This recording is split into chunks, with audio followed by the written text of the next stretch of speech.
Hello, everyone, and welcome back to the Funny Business Podcast. If you're returning from our previous episode, thank you for tuning in once again. Glad your ears didn't bleed or, you suffered from any type of accident. If you're new to the show, welcome. That really was a horrible icebreaker. But we're going to talk about certain topics today. We're going to talk about some fun topics, and then we're going to switch over to sports. But I cannot do it by myself. Ladies and gentlemen, please welcome back to the podcast, Mr. Matt Summers. Matt, thank you again for joining another episode of Funny Business Podcast. Thank you for not being tired of me after one episode. I appreciate that. I almost sounded like I was like the creator of this podcast, but really in reality, it's the both of us. But yeah, well, I mean, you kind of know the technical side of it, so it's true. You're definitely the producer of the podcast. And you're the funny guy. You're the fun guy. I think that's... I try to be. So like I said before, if you are new to the podcast, welcome. Thank you for joining us. Thank you for finding us, believe it or not. We had a really great reception our last episode. So thank you to all who listened and tuned in and was able to at least reach out to us personally if you knew us or be able to at least listen to it because, a listen is a good listen. So we're just going to jump with our fun topics for today, at least the first half, taking control of the first half of the show before we jump into the sports section. And, of course, the most popular segment that I think was the most talked about was our Take It segment. And, boy, I am not ready for this, but Matt has been talking to me about it ever since we recorded our last podcast. So. Yeah, this one's going to be even more contentious than the last one. So I'm not even looking forward to it. Not looking forward to it. So, Matt, I know we were kind of talking about coronavirus last week and talking about how, we're handling the situation itself. But I think we're going to take a little bit more of a perspective on this one and talk about ways individuals are handling coronavirus or COVID-19, as it's called it, or as you said it last podcast, the worst time of our lives right now. But, Matt, we're specifically thinking about some businesses and organizations that are currently coping with the ways and trying to keep up with business. So, Matt, what have been some companies, organizations, or businesses that have tried their best as far as trying to overcome this adversity and still staying as a business? So literally like 15 minutes before we started recording this, we ordered alcohol to be curbside delivery pickup. So there's a beer distributor by us that is obviously they can't go into stores and they won't deliver it right now. But what you do is you just go through and you can search like what you're looking for and they'll show you what they have available. So obviously not everything's available because it's a busy time for them right now. But you go through, add your cart, and then you pay online. And then when you get there, you just call them and tell them they're outside. They come, they look at your credit card, so they don't actually like touch it, obviously, for safety reasons. But they'll just look at the credit card to confirm that it's actually you, and then they literally deliver it to your car and they'll put it in the car for you.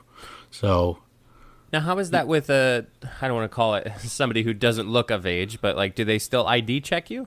Yeah, they do. Obviously, I mean, like if you're 50 years old and going to pick it up, I don't think they're going to ID you. But they still do look at the ID. But I mean, it's a way for them to keep having business. And a lot of restaurants, I mean, we've been trying to support local businesses that are having a hard time in this right now. And obviously, this is like their only source of income. So it's kind of tough for them that they can't get people in their stores right away. And probably the other big thing has been like, I usually go to church every week. And obviously not being able to go to church, it's been a little, maybe not a struggle, but it's been a little disruptance. Every Sunday was usually like the same old regular routine, and now it's kind of like, maybe watching a live stream of the mass going on. So, but curbside delivery definitely has been a big lifesaver, I think. Curbside delivery, especially when it comes to alcohol. Yes, that's the biggest part. Matt, you touched briefly upon live streaming. I've seen a lot of businesses and organizations that strictly rely on an engagement sense. I mean, obviously coming from at least my job and my description of engagement, a lot of places, whether it's schools or whether it's, sports teams or anything like that, anyone who has access to at least the internet, and I know that sounds totally weird, but, churches, I give them the best effort ever of them actually trying to stay in touch with their congregation and stay in touch with their parish as far as throwing live streams up. It may not be ideally the best, but I really commend anyone who is trying and attempting to go through this time itself. But you really bring up a point about some restaurants. I mean, you were trying to support local because this is these are some people's incomes. These are their straight income. Like, others are fortunate to be working for somebody, whereas like everybody's running a business, whether it's a restaurant or, a supply store or anything like that. I think it really turns into the fact, and I've seen it again, it's almost like Christmas, but like upside down, where it's like bigger chains are being supported at this time because they have the supply. But then reality being is we should be supporting the local restaurants and businesses. I think of grocery stores to begin with. Like, obviously, our first thought is we want to go to the big brand chain like Walmart, Weiss, all those places. But then really reality, there's a lot of not restaurants, but there's a lot of grocery stores that are local in our area, whether it's the local mart or anything like that, that's really, truly needing that support in order for them to still stay as a business. Yeah, I think we've made a conscious effort at least to try to always go small business, just because, like you said, it is their only source of income for some of them. And, it'd be a shame if, one of your favorite local restaurants, has to close after this is all over because they can't support themselves now. So while it is easier to go the big business route, it is a lot more, I wouldn't say smarter, but a lot helpful if, it's just supporting, whether it's your local restaurant or even if there's like a farmer's market that still is able to sell some produce or something like that, put some good out into the world right now in a time of need. Absolutely. I think it really calls for each other to support one another. And, my question to you today, Matt, is talking about these people that are trying things. Some restaurants are doing deliveries now. Some are doing curbside pickup. Some are doing live streaming. I kind of want to hear your take as far as when this is all said and done and when things are back to normal. Now, I can wholeheartedly agree that I don't think things are ever going to be normal again. But what do you see some restaurants, some organizations, some companies, are they going to stick to some of these things, or are they just going to try to drop it and just kind of forget about it because this is kind of what the status everybody's in, and they really don't want to reminisce on the fact of that they have per se an empty congregation or a closed business because of this?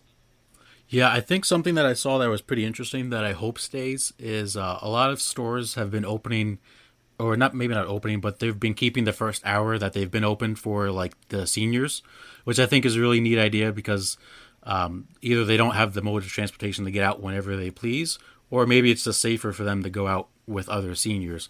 So whether that's just being the first hour of the day that they're open, I think that would be something that a lot of businesses might consider keeping. When it comes to live streams, I think a lot of places are going to try to continue a live stream. I think it's just going to be the amount of like time that they have, because obviously they have a lot more time right now to get the live streams done.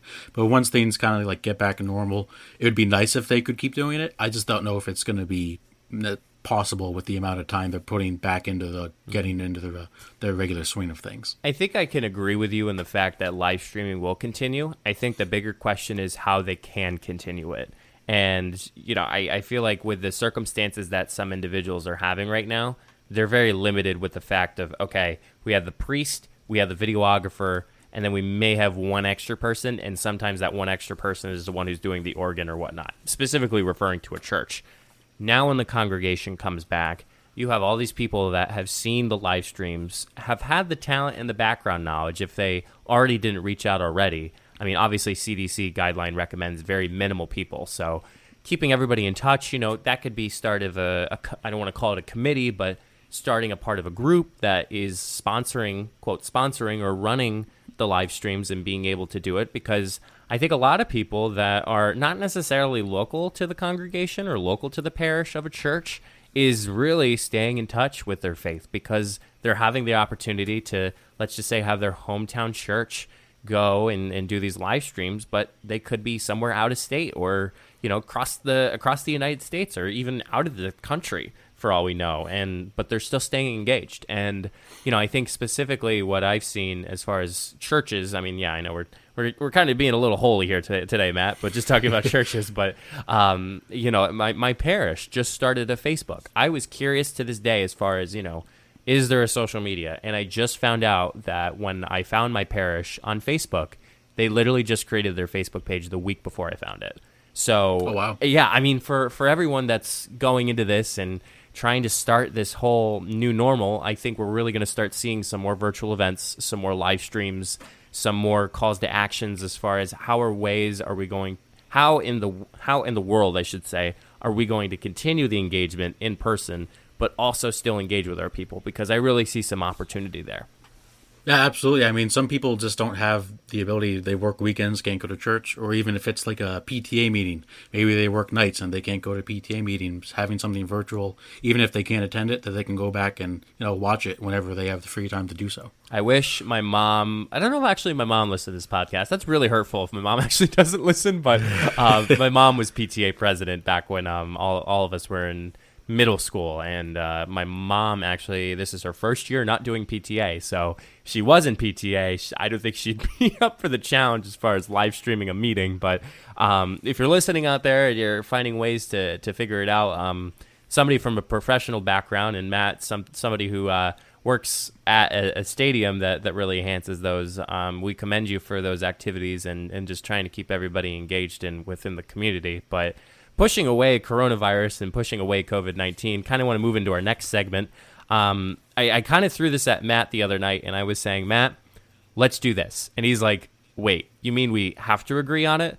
Matt just wants to get in a fight with me all the time. I'm a firm believer of that. No, I like having discussions. And, sometimes my discussions turn into arguments, but sometimes we can have a civil conversation. A civil conversation. So I thought to myself, let's work together on this one. Let's work together on the first half and go at it with each other in the second half. But I challenged Matt that we together are going to come up with a top 10 chain restaurants, a list of top 10 chain restaurants. And one of the questions is, does fast food count within these chain restaurants? And I said, yes. I feel like that is very competitive to the sense of chain or even fast food restaurants within that matter itself. So, Matt, I don't want to throw it to you because I think we have a unanimous number one spot for the both of us. But I'll let you reveal what our unanimous number one spot is for everyone. It is the best fast food Mexican place that you can get. That is Moe's Southwest Grill. Chipotle fans, sorry, not sorry, but Moe's is better. You gotta love a good burrito from Moe's. Stick those priced chips and salsa up where the sun doesn't shine. Wow, that was actually really, really mean. That was really mean. But I mean, even everything about Moe's is better. Their queso, infinitely better. Free chips and salsa, which I think that wins the argument right there for Moe's.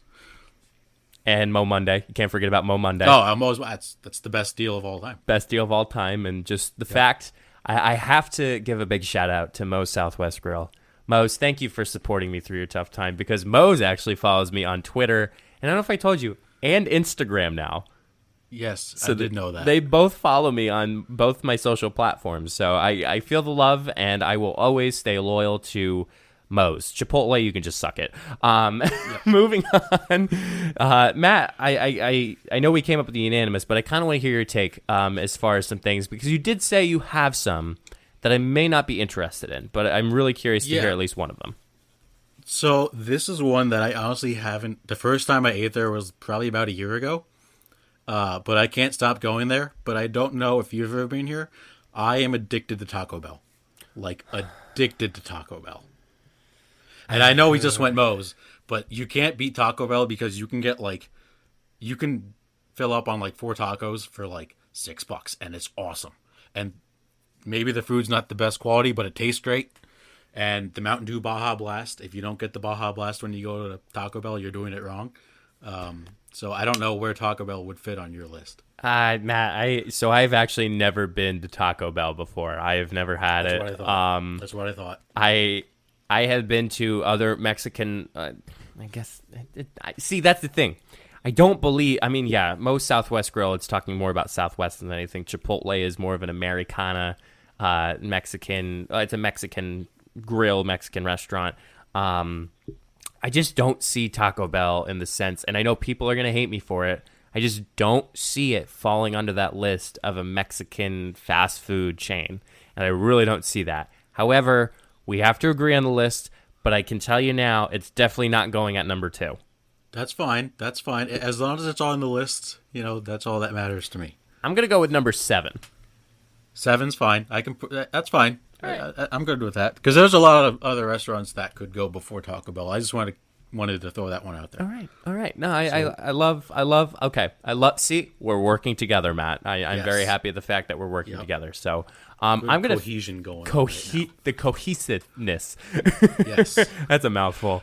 I'm gonna throw out one myself because I feel like it's kind of synonymous to our college careers, and for any of those who have at least know about it in the area, it's Sheets. Ooh, I didn't think of Sheets. Ooh, that's a good one.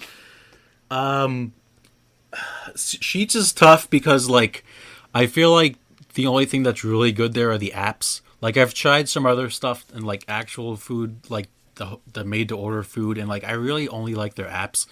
But I think we can definitely put it on the list. I mean, you can't not go to Sheets for late-night apps. I mean, Sheets, whether it's after a long night of studying or a 2 o'clock in the morning run, Thursday night, 2 o'clock in the morning, or literally if you're just getting gas. Because more times than not, I will get gas because I need it for my car, but I will also go in and order either an app sampler or I never had the made to orders. And I think that's actually, well, it's the bites, but they're the app sampler. Like, I feel like you're able to at least come back or take out enough where you actually feel full with your stomach.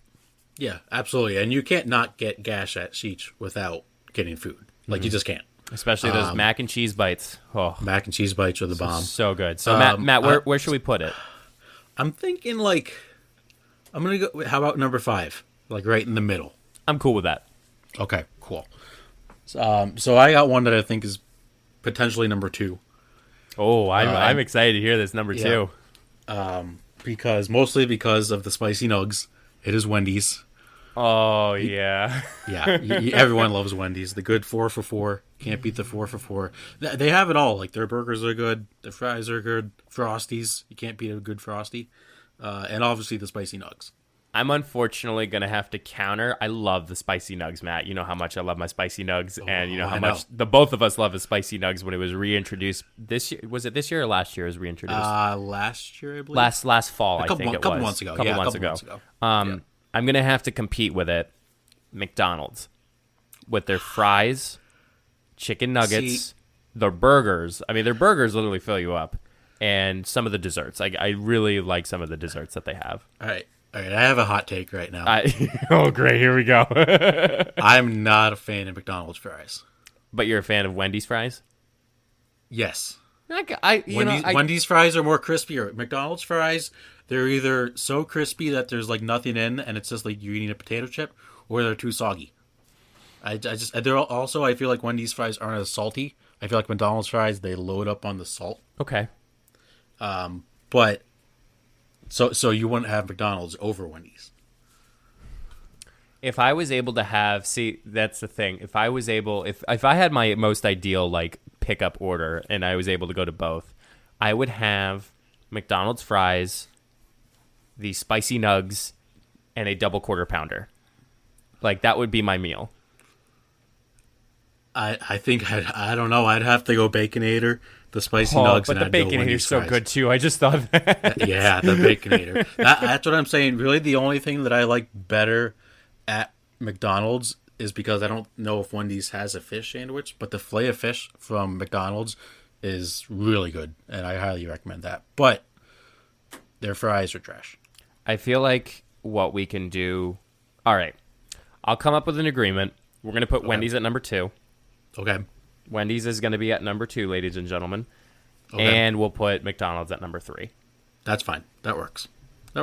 You could definitely tell about how our college diets have taken us away, because there's multiple chain restaurants that we haven't even discussed yet that are actually kind of better in a way. So, yeah. So I feel like we touched on a lot of fast food. Do you have like an actual chain restaurant you want to throw out there? Yeah, I certainly will throw out a chain restaurant. I certainly actually enjoy Applebee's. I feel like Applebee's should be somewhere around the list.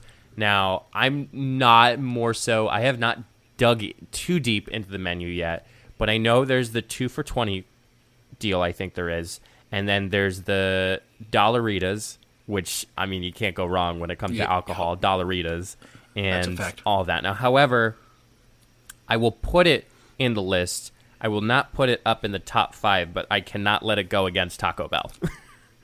for it to be below Taco Bell? That's tough. I really only like the apps at Applebee's. Like, I go for the late night apps. Okay.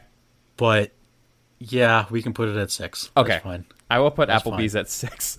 God, this is I'm not happy about it, but that's fine. This is really an eclectic group here we got. Matt, I'm gonna throw it back to you if you have a chain or I don't want to say more of a fast food place, but do you have another chain restaurant that I think people will enjoy as our top 10 list? Not that we're people pleasers. This one's gonna be a little fancier, a little more expensive than the others that we've been to, but high quality steaks. I'm going to go with Longhorn Steakhouse. Longhorn. I love Longhorn Steakhouse. You have to. This is Matt's number one rule at Longhorn Steakhouse. You have to upgrade to, I believe it's called the Steakhouse Mac and Cheese. It's like mac and cheese with bacon. It is to die for. Probably my favorite steak chain restaurant that I've been to. So I'm going to put that at number 4 if you can agree with me on that. Yeah, okay. Absolutely. So, I was glad. I didn't think you were going to put that in top 5. I'm a little biased here because I actually got a chance to meet the local Longhorn Steakhouse owner at one point. And hold on, I think you've met every owner of every restaurant you've been to because that just feels like that's something that happens to you. I meet the owners, but I never actually have a decent conversation with any of them. So, that's right. Quick, short little story. So what happened was at Longhorn, I always get confused with Longhorn and Outback, but this is Longhorn because I know it's certainly Longhorn. I had a chance to meet the owner, really nice conversation with him. Didn't really go back until I started dating Jenna. Jenna and I wanted to meet.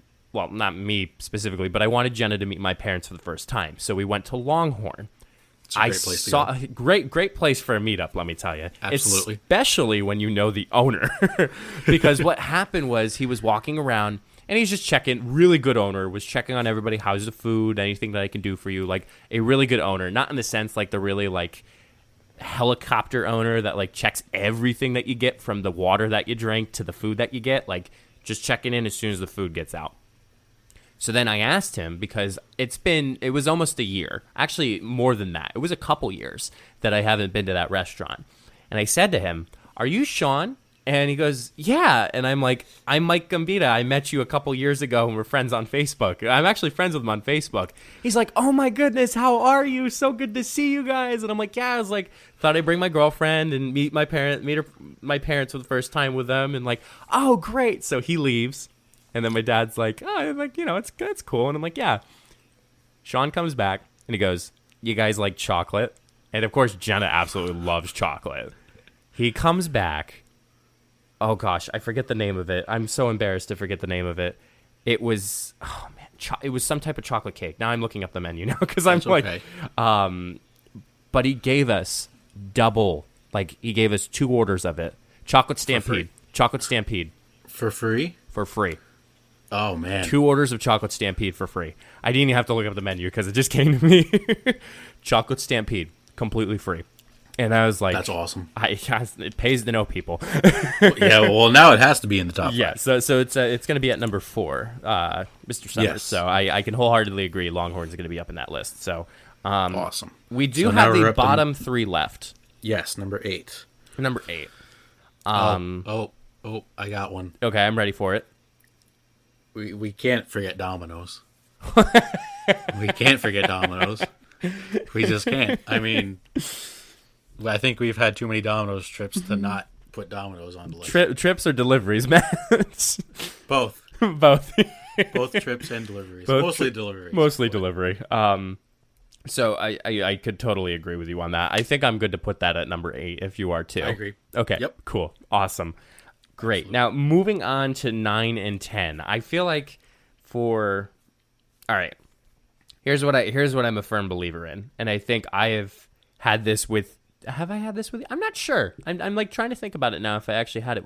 Oh, you know what we forgot? What? Chick-fil-A. Oh my gosh. we got to change the list. We have to change the list. We have to. All right. Here's what I'm going to do. And if you can agree with me. I'm going to move Applebee's from number 6 to number 9, and I'm going to put Chick-fil-A there. I think we should move Sheetz to 6, and Chick-fil-A has to be in the top 5. Okay. Yep. Okay. All right. Yeah. Okay, So yeah, so that works. Chick-fil-A is going to be at number 5. Yep. Oh man, I'm glad you said that. We would have gotten We would have got beaten. murdered on the internet for that one. Chick-fil-A. Sheetz is going to be at number 6. Yep. And I'm going to throw Applebee's down to number 9. Yeah, that's a better spot for Applebee's, if we're being honest. All right. I'm going to throw Applebee's at number 9. So now it just leaves us with one, right? One choice? Yeah. Yeah. Yep. So currently, right now, we have Moe's, Wendy's, top one. So from 1 to 9, we have Moe's, Wendy's, McDonald's, Longhorn, Chick-fil-A, Sheetz, Taco Bell, Domino's, and Applebee's. We have one chain restaurant in our top 10 list that we both agreed upon. Matt, I don't know if you have any more. What about Olive Garden? I'm a big Olive Garden guy. Mostly for the breadsticks and the salads. Do you know what Jenna's dad calls Olive Garden? Oh no, garlic. Know what? Garlic garden. That's fair. That's fair. I feel like Olive Garden can go there. Okay. Okay. Olive Garden. It tends a good spot for it too. Yeah. Because like it's not like the best Italian food, but it gets the job done. So now I feel like we have to do an honorable mention because I feel like we need to select 2 that would be an honorable mention that both of us can agree upon as far as yes. I feel like Five Guys needs to be in this honorable mention. Yeah, definitely has to be in the honorable mention. So Five Guys would be Gotta one. love a good Five Guys burger. And their fries, I mean, you could get a small order of fries, and it could feed like 20 people, honestly. Do you have another honorable mention? Because I feel like I've given one. I feel like we're missing a lot. Have you ever been to Mod Pizza? No, I actually haven't. No, Mod Pizza is a good one, but we don't have to, if you haven't had it, we don't have to put it on there. Mod Pizza is good. It's like you can build your own pizza, and all the toppings are free. Oh, that's pretty cool. So you can literally load up on whatever it is. Might have to make it there. Yeah, it's a good one. Arby's. I have to disagree with you on that. Okay, that's fine. I just feel like Arby's. Actually, we need an honorable mention. Speaking of Arby's owns Buffalo Wild Wings. Yes, I'm good with Buffalo Wild Wings. That's a good one to put on there. I think that actually was the one I forgot until you mentioned Olive Garden. So everybody loves B-dubs. Yes, sir. So at the end with our list, we have an honorable mention of Buffalo Wild Wings and Five Guys. Coming in at number 10 is Olive Garden. Number 9 is Applebee's. Number 8 is Domino's. Number 7 is Taco Bell. Number 6 is Sheetz. It looks like Skeets. It looked like I put a K instead of an H, but it's Sheetz. Number 5 is Chick-fil-A. Number 4 is Longhorn. Number 3 is McDonald's, 2 Wendy's, and number 1 in our top 10 chain restaurants is none other than Moe's Southwest Grill. Moe's, I love. That's a solid list. Yes. I think we did a pretty good job. I think we did a pretty good job, Matt. So hopefully next podcast we do a top 10 list we can agree upon instead of disagree on like our take it segment. So yes. Moving on to our final segment, speaking of things, I mean, Matt, we can talk forever about our trips to Domino's and our trips to McDonald's, or specifically McDonald's and Wendy's when we were a kid, when we needed a quick bite to eat. I know last week I was talking about a traumatic memory that each of us had, which oddly the both of our memories involved bleeding. Really weird about that. Pretty ironic. But I want to talk about today about favorite things you had as a child. I feel like there's one memento or there's one item or thing that some people had as a child that it'll be the first thing that comes to mind when it's like, oh my goodness, yeah, like I had that when I was a kid. So Matt, I kind of want to hear what was your favorite thing that you had as a child. So I had a lot of stuffed animals as a kid. Like a lot of stuffed animals as a kid, but there was always one that I actually still have to this day. I don't know exactly where he is, but he is somewhere, and that would be the stuffed monkey that I had. He was probably about like, I don't know, maybe like 8 inches. Like he wasn't like a big stuffed animal, but his name was Charlie, ironically enough. No kidding. Yes. Yep, Charlie. I have a dog named Charlie, guys. Yes. But Charlie, like, I didn't really take him places because I didn't want to, like, lose him or anything. But I always, like, spent a lot of time when I was, like, let's say, like, from, like, 3 to, like, 5 with Charlie. And I don't know, for some reason, I just, like, had a strong bond with him. Yeah, that's certainly... I mean, I wasn't a big stuffed animal guy, but I knew, like, stuffed animals were kind of, like, a consistent thing in my life that I was, like, getting all the time. But Yeah, that's a great thing to have, Matt. I feel like now. Did you like what? Kind of bringing up the worst memory, but like, was it in your bed most of the time? Was it in your room? Did you kind of like carry it around? Mostly in my room. I think when I was like little, like took like naps with him or something like that. But yeah, I really didn't like take him like outside of the house, or my mom didn't let me take him outside of the house. Either or, I don't know. If you find Charlie, I want a picture of you nap. I want your mom when you're napping. I want your mom to put Charlie on like your lap and take a picture and send it to me. I will find him this week, hopefully.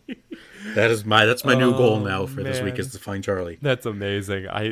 That's quite the the memory there, Matt. And hopefully you find he's a character. He's a character. A character with a great personality. Absolute.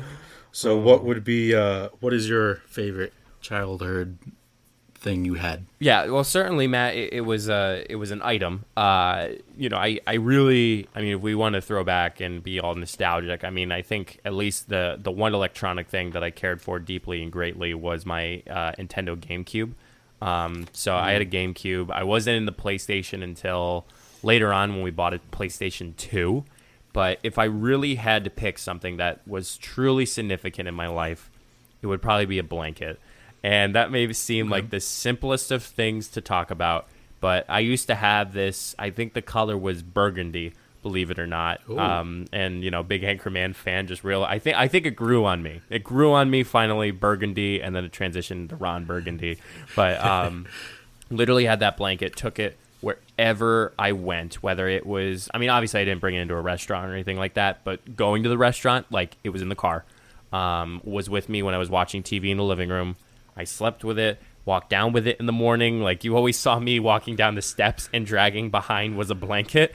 And now that realizing it now as an adult, how disgusting that is of dragging it just on the carpet, even after you vacuumed it multiple times, like still kind of disgusting of picking it up. But that thing went through some tears and wears as far as like keeping it as a blanket.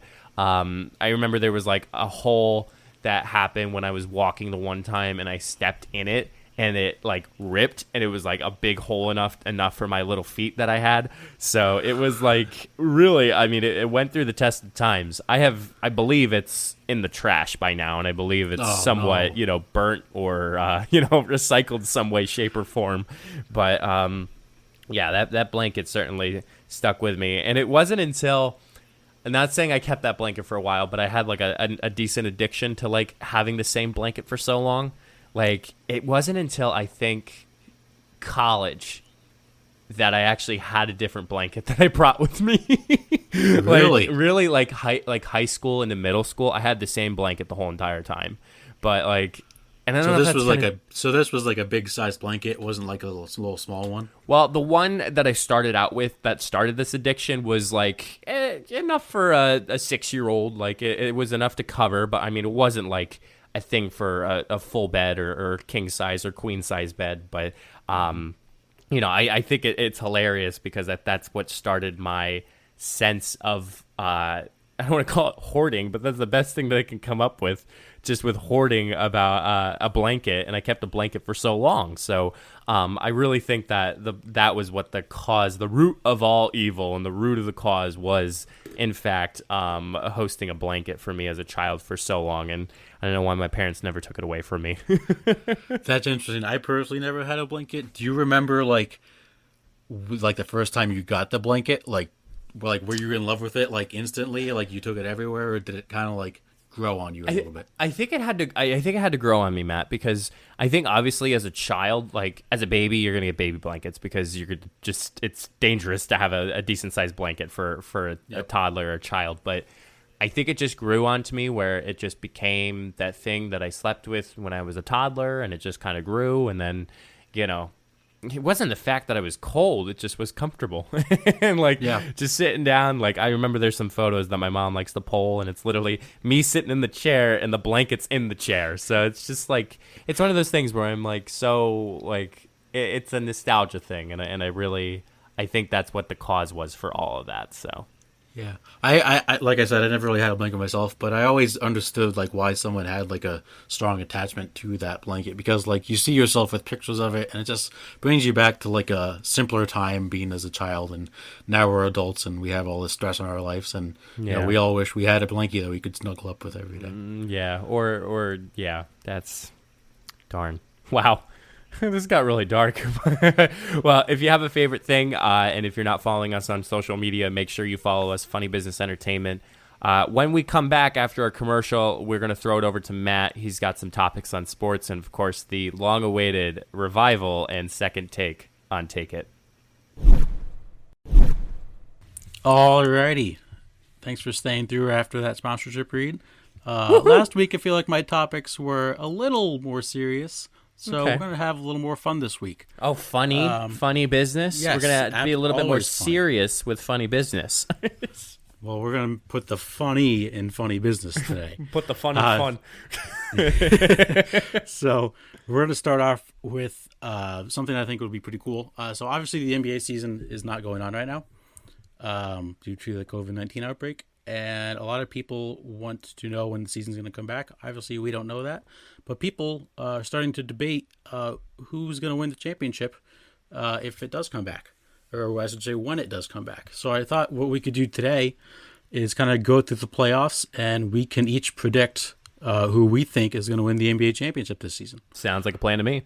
So before we get to, I think what we'll do is we'll say one upset we could see happening in the first round. And then we'll say who we have in the conference finals, and then who we have winning the NBA championship. So, why don't you start? What's one upset you see happening in the first round of the playoffs? Well, I think, Matt, before we get started, I think we might want to mention at least who's at the top, because I think if anybody NBA players, well, NBA fans or those who are not, should at least hear who's at least up at the top of each conference. So obviously the Western Conference, the Los Angeles Lakers are currently in the standings of first place, so they would take the first place seed. And in the Eastern Conference, you have the Milwaukee Bucks at the first place seed in the Eastern Conference. But an upset that I kind of... So this is obviously, I think we were talking about before, we were looking up at the standings and all that. I'm going to throw it around. I really think in the Eastern Conference... I think I'm going to see Philadelphia take over Boston. Oh no. I think that's an easy series for Boston.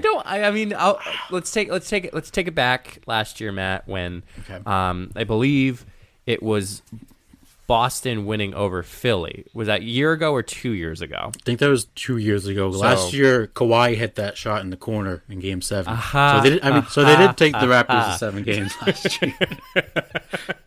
I don't know. I just feel like Philly's all over the place this year. They can't win on the road. Like, they just can't. Yeah. But their point guard can't shoot 3-pointers or won't even attempt to shoot it. How many 3-pointers do you think he's taking in the series? Over, under, like half? Ben Simmons? Or do you think he actually takes a 3 in this series? Ben Simmons? No, he can't make one. But I'm just saying, the three ball never... Okay, three ball has been a new generation style of play, but I will have to say it's the short game and it's the rebounds that make it count.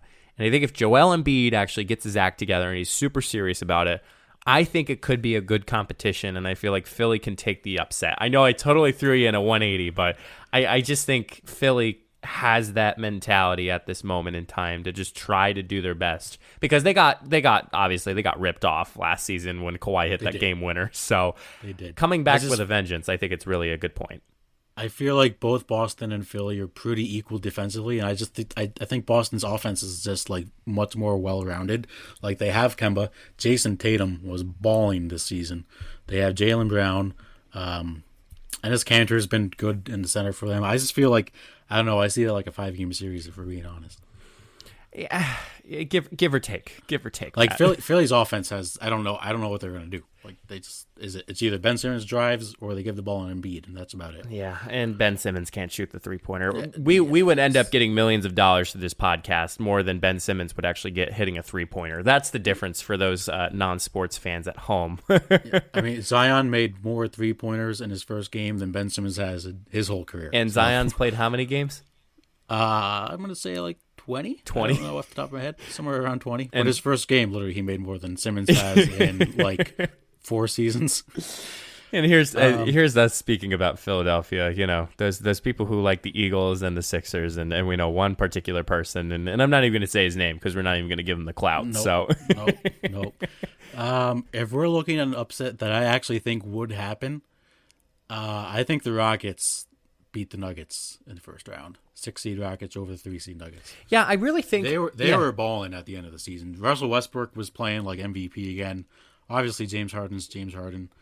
The only thing that worries me in that series is Nikola Jokic, the center for Denver. Houston's starting center is like 6'5", because they just went small ball. But I don't see Denver beating them in a 7-game series. I really don't. I see. This is another thing I'm going to disagree with. We have too many disagreements and agreements. We're not even in the take it segment yet. But Matt, I feel like from, Russell Westbrook has gone off with at least this season so far, but I really think that the Rockets' mentality of still not playing defense is another thing to take in consideration. And, that's why so many, everybody's been saying, well, the Rockets should make it to the Western Conference Finals. The Rockets should be winning the championship. Well, they haven't played defense, and I think they need to play defense in order for them to actually win championships because, defense wins championships. And I feel like as long as they do, they do. They do. That's a fair assessment because Denver's a pretty good defensive team. But I feel like star power wins in playoffs. So why hasn't LeBron won? He's won 3. But what about during the Lakers? He was injured last year. All right. But hey, wait, let's take it back. Why didn't Steph Curry, why didn't Kevin Durant, Klay Thompson, all those people won last year? That's fair. Well, he ran into Kawhi, who was probably the best player in the game right now, unless you want to be honest. He's a fun guy. All right, so let's shift our focus. Who do you have in the Eastern Conference Finals, and who wins in how many games? So just to back it up here, who do I want to win in the Eastern Conference Finals? Who do you think would? Gotcha. Okay, so obviously I think I hate to play the powerhouse, but I feel like if the Milwaukee Bucks make it to the finals, Eastern Conference Finals, and I feel like, this is obviously, I almost went, Matt, this is me looking at the bracket. I almost went the Milwaukee Bucks versus the Miami Heat. That can't happen. Yikes. Nope. That's impossible because they're in the same bracket. But Milwaukee Bucks, and I feel like, I think the Toronto Raptors. I feel like for them, like having that mojo from winning the championship last season can transition into them winning at least making it to the Eastern Conference Finals. But I feel like in 5, the Bucks are going to make it to the NBA Finals. 5? That surprise. I'm not surprised to put Toronto there, but 5 surprises me a little bit. I feel like Milwaukee's going to go on a hot run, and they're going to be 3-0. And then I think by the time, I call it the Drake curse, but Drake's somehow going to sprinkle his way through in Toronto. What is that? The 2C slide. He's going to 2C slide his way in, and I feel like Toronto's going to win at least one game before the Bucks can just take over and be able to win their conference. So that's my take on the Bucks. I'm not sure about you. I also have the Bucks making the finals. I would have them beating Boston in probably 6. That's why you disagreed with me to begin with. Well, yes. But I think Boston would take Toronto probably in 7. I think that's a little more even matchup than... I don't see either of the teams beating the Bucks. I mean, Giannis is just a freak. He's called the Greek Freak for a reason. Absolutely. Chris Middleton's playing better this year, but I think Boston would give him a little better challenge than Toronto just because, again, Jason Tatum's been playing well. Kemba Walker, if he's healthy, is probably better than Milwaukee's point guard and Bledsoe. So that's why I feel like... I think Milwaukee wins either way, but let's move on to the West. Who do you got there? Well, obviously, me being the bandwagon type of guy, I feel like the Lakers are going to take it all the way, which obviously will be my final pick for the finals, is the Lakers taking it all the way. But I feel like they're going to win against the Clippers because the first game I saw of the season was obviously the first, which is against the Battle of LA, which is LA Clippers and LA Lakers. And really good competitive action between the two of them. I feel like that's going to would be a really cool Western Conference final. But at the same time, I feel like with the mojo that LeBron, Anthony Davis, and Alex Caruso, your favorite basketball player. Oh my gosh! Let's not get on that topic. I just feel like Lakers have a really good vibe right now, and if I'm being completely honest, I think we all know about Mr. Kobe Bryant passing away early on in this year, and I feel like that is just the motivation, and that's just the drive that they're going to get. I mean, Matt, for us being Yankees fans, like the Yankees won their first, they won the World Series back in 2009 and they moved into a new stadium. So I feel like if there's some type of motivation or some type of vibe that goes along with it, I feel like they're going to take it all the way. I understand that, and I want to believe that. I love you. I understand that, but you're wrong. I'm going to take the Clippers over the Lakers in 7. How many games do you think Lakers win in before I go into my thing? I think I'm going to go with 6. Okay. I got the Clippers in 7. I think Kawhi and LeBron, they're going to cancel each other out. Paul George, Anthony Davis, they're going to cancel each other out. It's going to come down to the supporting cast, and the Clippers supporting cast is by far better than the Lakers. Like, by far. Dwight Howard's been playing well. Rondo's played well at some points. Kyle Kuzma has been iffy. But, I mean... Alex Caruso. No, not Alex Caruso. He's irrelevant. If you look at the Clippers, Pat Beverly's a dog on defense. Montrezl Harrell is a really good player. They got Lou Williams coming off the bench. If we're being honest, if Lou Williams was on the Lakers, I'd probably take the Lakers. I think Lou Williams is the X factor in this series. I didn't really think the Lakers, maybe Danny Green could guard him, and maybe he's the closest thing they have to him. But I don't think they can have an answer off the bench for Lou Williams. Yep. I really don't. Also, if we're coming down to coaching, Doc Rivers is here, and Frank Vogel. I mean, he had a few good years in Indiana, but he's no Doc Rivers. Well, we all know the true coach. We all know the true coach of the Lakers, and that's LeBron. Well, yes, he is LeBron. But in a 7-game series, I think Doc's going to outsmart Vogel in some ways. Or LeBron. Well, yeah. I mean, LeBron's been playing. He's probably second in MVP voting to Giannis. But I don't know. I just feel like Kawhi's on a different level right now. And once he gets back in the playoffs, Kawhi and Paul George have been injured for a while. So when this does come back, they're going to be well rested. And I think, no load management in the playoffs. They're going to play every game. So let's take it to the finals now. You have the Lakers and the Bucks. Who you got? I mean, obviously the Lakers. And I think I might throw it at 6 because I feel like it's going to be a really good competition between Giannis and, just, I guess, the Lakers team. Like, I feel like they don't really have, I mean, besides, I don't want to say besides Dwight Howard. Yes, Anthony Davis is another one, but I don't see him being the Giannis. Like, I see Anthony Davis being more of the, more of the big player. And, Giannis is absolutely huge, but the guy can run like a guard. And I feel like it's just important for us to realize that it really just comes down to smart playing. And I think you did bring up a good point that, out-coaching someone is truly one of those things, especially. But I feel like for us to come down to it, I really feel like the Lakers have that vibe of Kobe Bryant and being able to do the impossible, and that's win a championship this year. I think if the Lakers would make the finals, I think they would beat the Bucks. I have the Clippers winning in 6 as well, just because the Bucks don't have an answer for Paul George, just like the Lakers didn't have one for Lou Williams. Chris Middleton's a great player. He's an all-star, but he's not going to be able to defend Paul George like Giannis might be able to defend Kawhi. And again, Lou Williams off the bench, I think, is a big X factor. So there's our unofficial analysis of what the playoffs would look like. Let's switch over to football.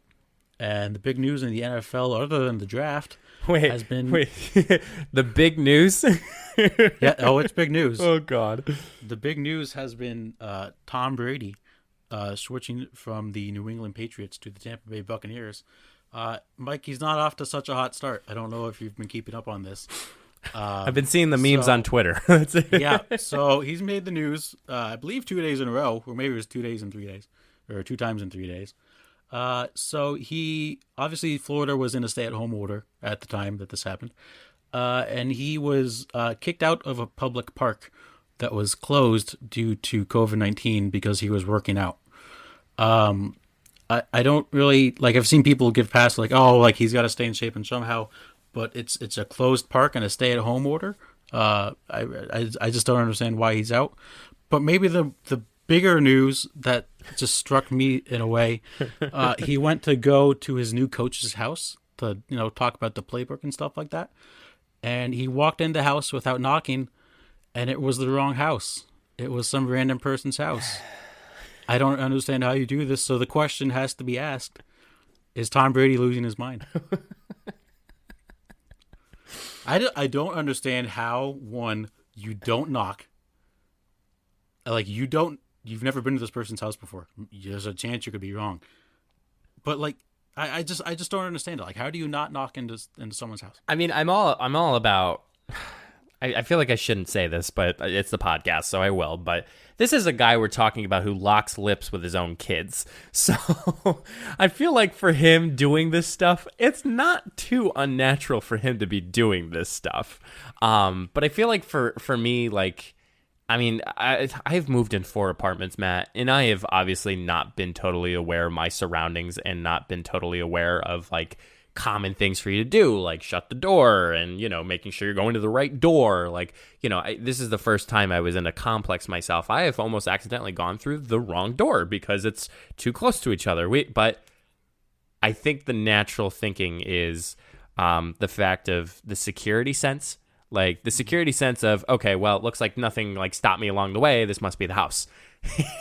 And then come to find out, it's not the house.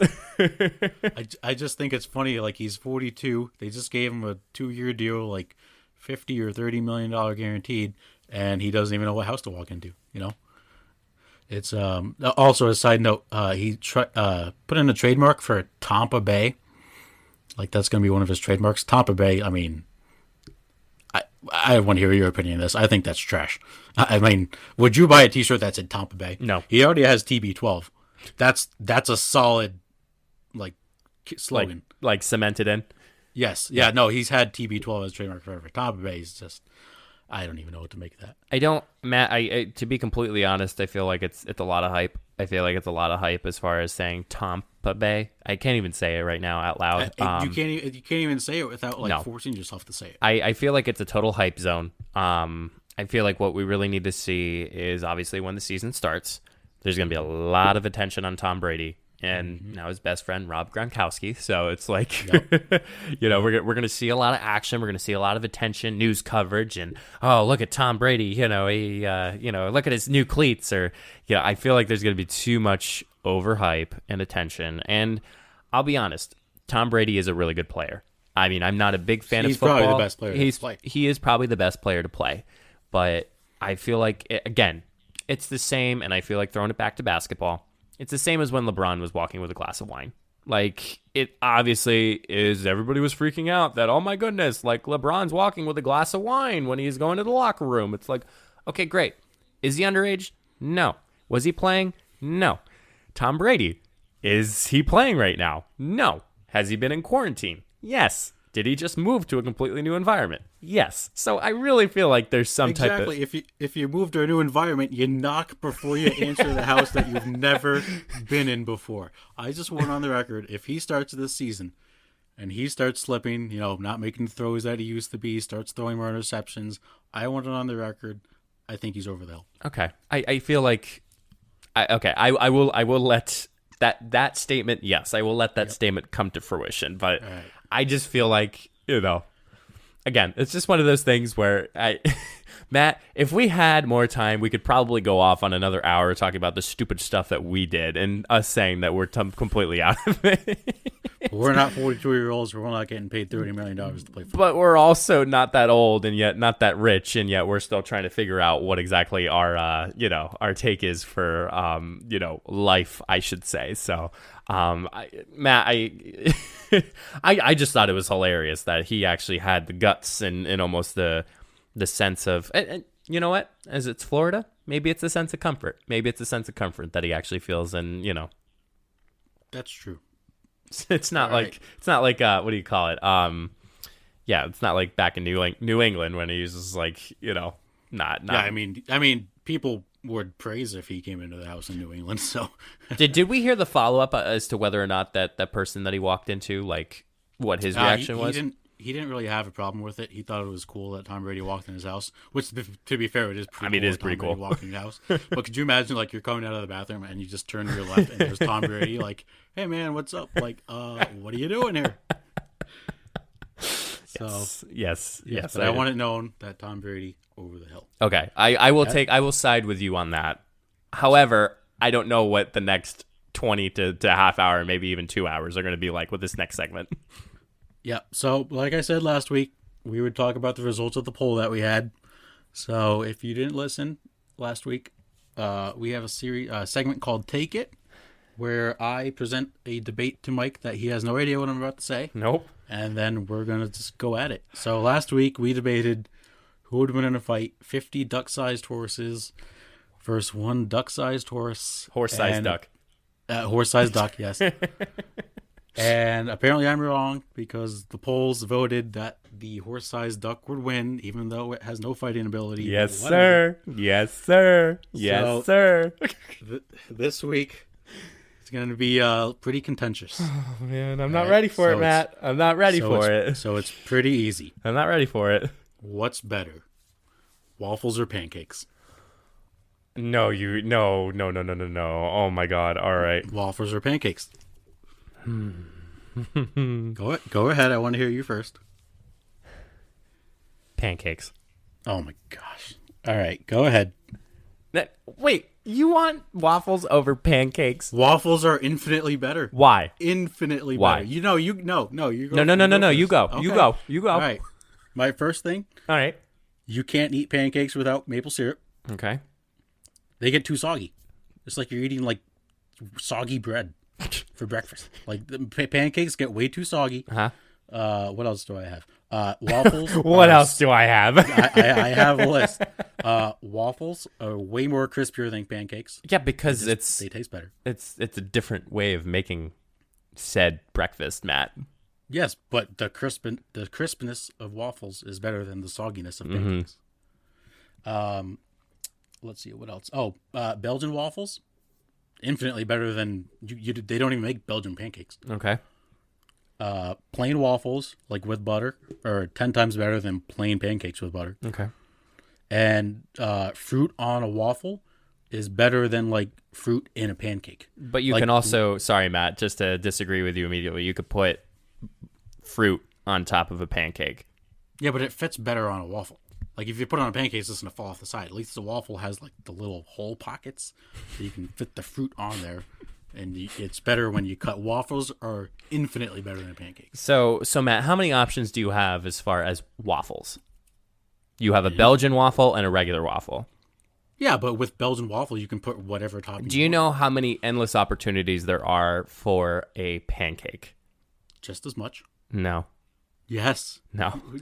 There's blueberry pancakes. There's strawberry pancakes. You can make blueberry waffles. There's chocolate chip pancakes. And you know what the best thing is, Matt? You can have more than just one, because I feel like a lot of times people just want to have two waffles.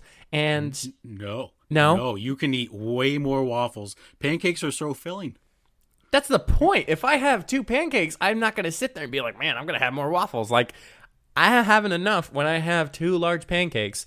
And yeah, okay. Yeah, but why would you eat pancakes when you can eat waffles? So let me tell you something. You brought up the point as far as syrup. You need syrup in order for you to enjoy pancakes. Yep. So it's almost the sense, would you eat a plain hot dog? I've eaten plain hot dogs before. Well, yeah, that's just because you're a psychopath. You need syrup in order for you to enjoy a good pancake. Now, let me tell you something, man. To make pancakes, it's super simple. Yeah, so I was making a waffle. You put it in a waffle maker. Oh, waffle maker? Yeah. Oh, man. So it looks like I'm going to have to go buy a waffle maker when I can They're like $20. Oh, but guess what, Matt?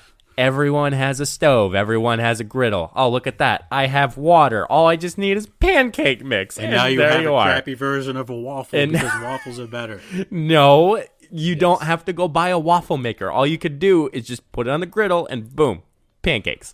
You also made my point in saying you have to have syrup with pancakes, and syrup makes the pancakes way too soggy. Okay, so it depends on the brand of the pancake mix, Matt. Like, not every pancake is going to be as soggy as it is. And yes, you can say the consistency of a waffle is good because yada, yada, yada. Well, let me tell you something, Matt. And I was going to say you can't have frozen pancakes. I have seen frozen pancakes, but 9 times out of 10, people buy frozen waffles. I've seen more people buy frozen waffles than make frozen pancakes. You can make blueberry waffles. You can make chocolate chip waffles. You can make banana waffles. You can make any waffles you want. But you can't put them in the mix. Yeah, absolutely you can. How? You make the mix and you put it in the waffle maker and you make the waffle. Boom, blueberry waffle. Then you can put some vanilla ice cream on top. What's better? Ice cream on waffles or ice cream on pancakes? I mean, I'm still this whole thing about listen, for me moving in a new apartment, I'm not going to get a waffle maker. I'm just going to make pancakes. And, but that doesn't mean that pancakes are better. I'll be completely honest. When you see TV shows, movies, and they have this nice big breakfast, what's the most common item on the breakfast table? Bacon. Boom. No. Yes. That's not the point of the argument. That's a fact. No. Pancakes. You always see pancakes as a group meal because they're so easy to make. Now, you could say that waffles are easy to make, but literally you can put 6 down on the griddle. There's literally griddles that you can buy that's probably the size of an arm's length. Not an arm's length, a wingspan. And you could just start flipping them and you could start doing them. And it's really much more easier than a waffle. That doesn't make it better. Well, come on. That does not make it better. No, because it's the fact that I could literally sit there. I can teach my 6-year-old daughter or my 6-year-old son when I eventually have kids. And I say, kids, here's how you make a pancake. Now it's like, oh, you just throw it in the waffle maker and you just let it go. Like, no, there's no art to making a pancake. There really isn't. And there's variations of a pancake you can actually make depending on how much batter you want in your pancake. Because let me tell you something. My girlfriend Jenna, her and I like pancakes separately. A waffle is just a waffle. You can make it consistently all the time because there's no sense of freedom of creativity. False. And I can't believe I'm throwing creativity in pancakes versus waffles, but Jenna likes the fact that if you do flip the pancake over and the mix is not completely finished, she likes it. I like a finished pancake more than her. Waffles, you really can't do that. What do you mean you can't do that? Like, you can't, like, there's no sense of like, I don't want to call it, there's more of a creative aspect because I don't, yes, food does have a creative aspect, but putting in the sense of the fact that I can actually make a pancake different than another pancake. However, waffles, you have to make the same. That's just a plain pancake / waffle. Like, if we're talking about blueberries and all that, then yeah, we can go on for another half hour. But if I wanted to make a plain waffle and a plain pancake, I can actually make a plain pancake differently than a plain waffle because you have to put it through the waffle maker. With a pancake, I know I can tell when I want to flip it. But that's why waffles are better because they come out the exact same, like every time. So like, you know what you're going to get with a waffle. You don't know what you're going to get with a pancake. So you can legitimately say it's either you take it or you leave it with a waffle, whereas the pancake, you can get a little bit more creative. Yeah, but it's food. I don't want to get creative. I want to get good, and waffles are better. What looks better? All right, picture this. Close your eyes. A big stack of pancakes with butter and syrup. You think that looks better than like a waffle with fruit and maybe some vanilla ice cream and whipped cream on it? You would rather... That's a totally different subject. That's dessert, Matt. No, it's not a dessert. You've never had a Belgian waffle for... I've had... All right. Then let's do this. Okay. Take out the ice cream. All right. Let's just take waffle. Yeah. With fruit. Okay. Maybe some syrup on there. And a stack of pancakes. You would rather take the stack of pancakes. So you totally took out of the perspective that I can add fruit, syrup, and butter on my pancakes. You just said a stack of pancakes. Okay, then let's change it to this. Blueberry pancakes versus blueberry waffles. Blueberry pancakes. You'd rather than taking the blueberry... Oh my gosh. You're a psychopath. No, you're a psychopath. No, there's no way. Matt, Waffles... there's no point. Listen, you're literally black and white. I'm very gray in between when it comes to my pancakes. Like, I could do anything with the pancake. Like, You can do anything with a waffle. Yeah, on topically, you can do stuff with a waffle. You can put Pancake stuff in waffles too. You're gonna put a blueberry in a waffle maker? You can. I've done it. It's delicious. Much better than a blueberry pancake. No, Matt, no. I can't. I really can't, Matt. That's no. I'm a firm believer of this. I know it took us our last segment for me to actually realize that the horse-sized duck is actually the winner of the battle, but I could totally say that from the beginning, a pancake is better than a waffle. No, if you throw out fruit, throw out all of the toppings, a plain waffle with butter tastes better than a plain pancake with butter. Because they're different mixes, Matt. No, you could... No. Yeah? No. All right, well, whatever. We're still talking about waffles versus pancakes. Waffles taste better. So, can you put peanut butter on your waffle? Yeah. You can put anything on your waffle. You can put Nutella on your waffle. So you could do the same with a pancake. Exactly. But waffles taste better. That's the whole argument. You can do whatever you can do to a pancake. You can do it to a waffle. Whatever you do to a waffle, you can do it to a pancake. But every single time, the waffle will be superior to the pancake. Matt, I know you love starting a fight with me, but I think what I have most behind me is the people of those who listen to our podcast. So next week, not this time. Next week, we're gonna come back here. We're gonna talk about our next Take It segment. I'm probably gonna be right again. And then you're going to follow up and saying, all right, the votes are in. This is what happened. Mike won. I'm going to say that right now on the recording of the podcast that I'm going to win this topic this week. Let's make a bet. Let's make a bet. What's the bet? What's the bet? How about if you win, okay, the next time we see each other, okay, I will make you pancakes. If I win, you have to make me waffles. Deal. You got yourself a deal. Virtual handshake. Virtual handshake, my friend. Ladies and gentlemen, thank you so much for listening today. Please rate us 5 stars if you're on Apple Podcasts, which will eventually get there. We will eventually get there, ladies and gentlemen. But please share this with your friends and family. I feel like it's very much so an easy listening podcast. And just make sure when that review comes out and when that survey comes out of what's better, a waffle or a pancake, you choose